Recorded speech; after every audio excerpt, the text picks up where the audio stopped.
Friends, welcome back. இன்னைக்கு நம்ம healthy meals தமிழில் பார்க்க போகிறது சிம்பிளான ஒரு ரெசிபிங்க. அதே சமயம் கிட்ஸுக்கெல்லாம் ரொம்பவே ஃபேவரட்டாகவும் இருக்கும். லெஃப்ட் ஓவர் சப்பாத்தி வச்சுட்டு ஒரு சிம்பிளான ரெசிபி தான் இன்னைக்கு நான் உங்களுக்கு செஞ்சு காமிக்க போகிறேன். அதாவது நம்ம சப்பாத்தி செய்யும்போது 2-3 சப்பாத்தி எல்லாம் மிச்சமாகும் இல்லைங்களா? அந்த சப்பாத்தியை மறுபடியும் நம்ம பசங்களுக்கு கொடுக்கும்போது கண்டிப்பாக அவங்க விரும்பி சாப்பிட மாட்டாங்க. ஸோ அந்த மாதிரி சப்பாத்தி வச்சு நம்ம ஏதாவது ஒரு சிம்பிள் ரெசிபி டிஃப்ரெண்டாக ஏதாவது ட்ரை பண்ணுறோம் அப்படின்னாக்கா கண்டிப்பாக அவங்க விரும்பி சாப்பிடுவாங்க. அந்த மாதிரி ஒரு வெரைட்டியான ரெசிபி தான் இன்றைக்கி நான் உங்களுக்கு மிச்சமான சப்பாத்தி, லெஃப்ட் ஓவர் சப்பாத்தி வச்சு நான் உங்களுக்கு செஞ்சு காமிக்க போகிறேங்க. ஸோ வீடியோவை மிஸ் பண்ணாமல் ஸ்கிப் பண்ணாமல் எண்டு வரைக்கும் ஃபுல்லாக பாருங்கள். அதே போல் இந்த ரெசிபி உங்களுக்கு பிடிச்சிருந்தது அப்படின்னாக்கா இப்போவே நம்ம வீடியோக்கு ஒரு லைக் கொடுத்து உங்கள் ஃப்ரெண்ட்ஸ் அண்ட் ஃபேமிலிக்கும் மறக்காமல் நம்ம வீடியோவை ஷேர் பண்ணி ஹெல்ப் பண்ணுங்கள். அதே போல் இந்த ரெசிபி நீங்களும் உங்கள் வீட்டில் ட்ரை பண்ணி பாருங்கள். ட்ரை பண்ணி பார்த்துட்டு எப்படி இருந்ததுங்கிற கமெண்ட்டை மறக்காமல் நம்ம வீடியோ கீழே மென்ஷன் பண்ணுங்கள். அதே போல் நீங்கள் நம்ம சேனலுக்கு புதுசாக இருந்தாலும் நம்ம சேனலை நீங்கள் இது வரைக்கும் சப்ஸ்கிரைப் பண்ணாமல் பார்க்குறதா இருந்தாலும் ப்ளீஸ் கீழே இருக்கிற சப்ஸ்கிரைப் பட்டனை கிளிக் பண்ணி சப்போர்ட் பண்ணுங்கள். கூடவே இருக்கிற பெல் பட்டனும் ப்ரெஸ் பண்ணி ஆல்ற ஆப்ஷனும் செலக்ட் பண்ணிக்கோங்க. அப்போ தான் நம்ம சேனலில் வர அப்கமிங் வீடியோஸ் உங்களுக்கு உடனே நோட்டிஃபிகேஷனில் வரும். இப்போ நம்ம லெஃப்ட் ஓவர் சப்பாத்தி வச்சு சூப்பரான அதே சமயம் சிம்பிளாகவும் செய்யக்கூடிய ஒரு ரெசிபி எப்படி செய்யலாம்னு பார்க்கலாங்க. ஃபஸ்ட்டு கடாயை ஸ்டவ்வில் வச்சு அதில் தேவையான அளவுக்கு எண்ணெய் ஊற்றிக்கலாங்க. நான் 2 டேபிள் ஸ்பூன் எண்ணெய் இதில் ஊற்றியிருக்கேன். எண்ணெய் லைட்டாக சூடான பிறகு 1 ஸ்பூன் கடுகு, 1 ஸ்பூன் சீரகமும் போட்டு கூடவே கொஞ்சமாக கருவேப்பிலையும் போட்டிருக்குங்க. கடுகு சீரகமெல்லாம் லைட்டாக பொரிஞ்சு வரும்போது இதில் 2 மீடியம் சைஸ் பெரிய வெங்காயம் இதே போல் சாப்பரில் போட்டு நல்லா பொடியாக சாப் பண்ணி எடுத்திருக்கேன். வெங்காயம் நல்லா வதங்கிறதுக்காக 1 ஸ்பூன் உப்பும் போட்டிருக்குங்க. உப்பு நம்ம தேவைக்கு தகுந்த மாதிரி பார்த்து போட்டுக்கலாம். வெங்காயம் போட்ட பிறகு நல்லா இதே போல் வதக்கி எடுத்துக்கலாங்க. நான் இப்போ ஸ்டவ்வை மீடியம் ஃப்ளேமில் வச்சு தாங்க வெங்காயத்தை வதக்கிட்டு இருக்கேன். நம்ம ஸ்டவ்வை மீடியம் ஃப்ளேமில் வைக்கும்போது கை விடாமல் இதே போல் வதக்கிக்கிறது நல்லது. அப்படி இல்லாட்டி வெங்காயம் அடியில் பிடிக்கிறதுக்கு சான்சஸ் இருக்குங்க.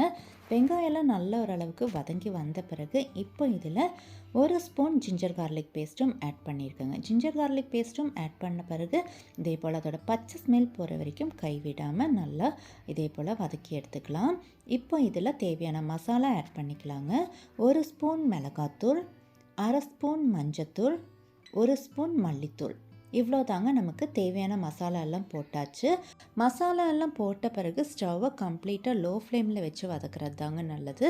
அப்படி இல்லாட்டினா மசாலா எல்லாம் அடியில் பிடிச்சி மசாலாவோட டேஸ்ட்டு மாறி போயிடும். அதே போல் வெங்காயமும் மேக்ஸிமம் நல்லா வதக்கிக்கணுங்க. அப்போ தான் இந்த ரெசிபிக்கு நல்லாயிருக்கும். அதுக்காக தான் நான் சாப்பரில் போட்டு சாப் பண்ணி எடுத்திருந்தேன். அப்போ சீக்கிரமாக வதங்கியும் வரும். பாருங்கள், நல்லா மசாலாவோட நல்லா செட்டாயும் வந்திருக்கு. இப்போ இந்த ஸ்டேஜில் முட்டை சேர்த்திக்கலாங்க. நான் 5 முட்டை சேர்த்திருக்கேங்க. அதாவது நான் இங்கே 5 சப்பாத்தி தாங்க இந்த ரெசிபிக்கு சேர்த்திக்க போகிறேன்.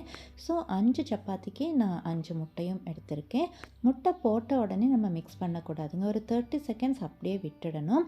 30 செகண்ட்ஸ் விட்ட பிறகு மெதுவாக இதே போல் உடச்சி விட்டுடலாம். நம்ம யோக் பாட்டெல்லாம் உடச்சி விட்டுடலாம். யோக் பாட்டெல்லாம் உடச்சி விட்ட பிறகு மறுபடியும் ஒரு 30 செகண்ட்ஸ்க்கு அப்படியே விட்டுடலாங்க. ஸ்டவ் கம்ப்ளீட்டாக லோ ஃப்ளேமில் தாங்க இருக்கணும். அப்படி இல்லாட்டி அடியில் பிடிச்சிடும். 30 செகண்ட்ஸ் பொறுத்து லைட்டாக இதே போல் மிக்ஸ் பண்ணி விட்டுடலாம். இந்த மாதிரி முட்டை ஊற்றின பிறகு ஒரு 30 செகண்ட்ஸ் பொறுத்து நம்ம முட்டையை மிக்ஸ் பண்ணி விடும்போது நம்ம அடியில் இருக்கிற மசாலா கூட முட்டையெல்லாம் செட் ஆகி நல்லா அந்த மசாலோட டேஸ்ட்டு முட்டையிலையும் இறங்குங்க. அதுக்காக தான் நம்ம மெதுவாக ஒரு 30 செகண்ட்ஸ் வெயிட் பண்ண பிறகு இந்த மாதிரி மிக்ஸ் பண்ணி விட்டுக்கணும். அதே சமயம் முட்டையில் இருக்கிற ஈரத்தன்மை போகிறதுக்கு முன்னாடியே நம்ம சப்பாத்தியும் சேர்த்திக்கணுங்க. ரொம்ப ட்ரை ஆகிற வரைக்கும் நம்ம போட்டு வதக்கிடக்கூடாது. நான் இந்த சைஸுக்கு சப்பாத்தி எடுத்திருக்கேங்க. நல்லா தின்னான சப்பாத்தி தான் எடுத்திருக்கேன். ஒரு மீடியம் சைஸ் சப்பாத்திங்க. இந்த மாதிரி சப்பாத்தி தான் நான் 5 சப்பாத்தி எடுத்து இதே போல் ஸ்லைஸாக கட் பண்ணி எடுத்து வச்சுருக்கேங்க. அதையும் போட்டுடலாம். அதாவது முட்டை ரொம்ப ட்ரை ஆகிடவும் கூடாது. கொஞ்சம் ஈரத்தன்மை இருக்கும்போது தாங்க நம்ம சப்பாத்தியை சேர்த்திக்கணும்.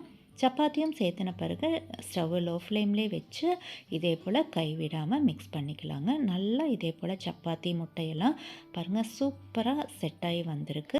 இப்படியே சாப்பிட்றது கூட ரொம்ப டேஸ்டியாக இருக்குங்க. ஆனால் இன்னும் கொஞ்சம் பொருட்கள் கூட நம்ம இதில் சேர்த்துனோம் அப்படின்னாக்கா இன்னும் ரொம்பவே எம்மி ஆகிடும். அதுக்காக நான் இங்கே 2 டேபிள் ஸ்பூன் டொமேட்டோ சாஸ் நான் சேர்த்திக்க போகிறேங்க. சப்போஸ் உங்களுக்கு டொமேட்டோ சாஸ் சேர்த்திக்கிறதுக்கு விருப்பம் இல்லை அப்படின்னாக்கா, வெங்காயம் இஞ்சி பூண்டெல்லாம் வதக்குறீங்க இல்லைங்களா, அந்த டைம்லேயே 2 மீடியம் சைஸ் தக்காளி எடுத்து மிக்சியில் போட்டு நல்லா பேஸ்ட்டாக அரைச்சிட்டு அதையும் ஊற்றி நல்லா அதோட தண்ணியெல்லாம் வத்துற வரைக்கும், ட்ரை ஆகிற வரைக்கும் வதக்கின பிறகு முட்டை ஊற்றினா போதுங்க. மசாலா முட்டையெல்லாம் சேர்த்தினா போதும்.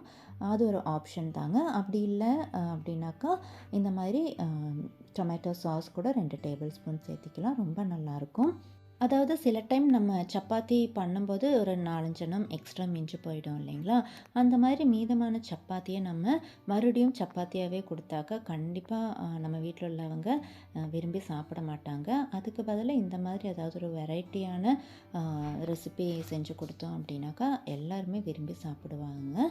இப்போ இதில் கொஞ்சமாக 2 பிஞ்ச் அளவுக்கு மட்டும் கரம் மசாலா சேர்த்திருக்கேன்.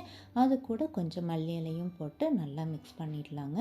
இந்த மாதிரி கடைசியில் நம்ம கரம் மசாலா போடும்போது அதோட ஃப்ளேவர் நல்லா தூக்கி கொடுக்குங்க. அதுக்காக தான் நான் கடைசியாக கரம் மசாலா சேர்த்திருக்கேன். அதுவும் ரொம்பலாம் சேர்த்தணும்னு அவசியம் கிடையாதுங்க. ஜஸ்ட் ஒரு 2 பிஞ்ச் அளவுக்கு மட்டும்தான் நான் சேர்த்திருக்கேன். நல்லா இதே போல் மிக்ஸ் பண்ணி விட்ட பிறகு ஸ்டவ் ஆஃப் பண்ணிடலாங்க. ஸ்டவ் ஆஃப் பண்ண பிறகு நான் ஒரு அரை பீஸ் அளவுக்கு லைம் ஜூஸ் ஆட் பண்ணிக்க போகிறேங்க. இந்த மாதிரி நம்ம கடைசியாக லைம் ஜூஸும் ஆட் பண்ணும்போது அதோட டேஸ்ட் A1 இருக்குங்க. அதாவது லைட்டாக அந்த புளிப்பு கொடுக்கும்போது இன்னுமே ரொம்ப நல்லாயிருக்கும். கண்டிப்பாக நீங்கள் இந்த மெத்தட் ட்ரை பண்ணி பாருங்கள். A1 இருக்குங்க. கண்டிப்பாக நம்ம பசங்க விரும்பி சாப்பிடுவாங்க. ஈவினிங் ஸ்நாக்காவோ இல்லை சப்போஸ் நம்ம சாயங்காலம் டின்னருக்கு சப்பாத்தி பண்ணி அது 4-5 எண்ணம் மிச்சமாயிடுச்சுன்னா காலையில் பிரேக்ஃபாஸ்ட்டுக்கு கூட இந்த மாதிரி செஞ்சு கொடுக்கலாங்க.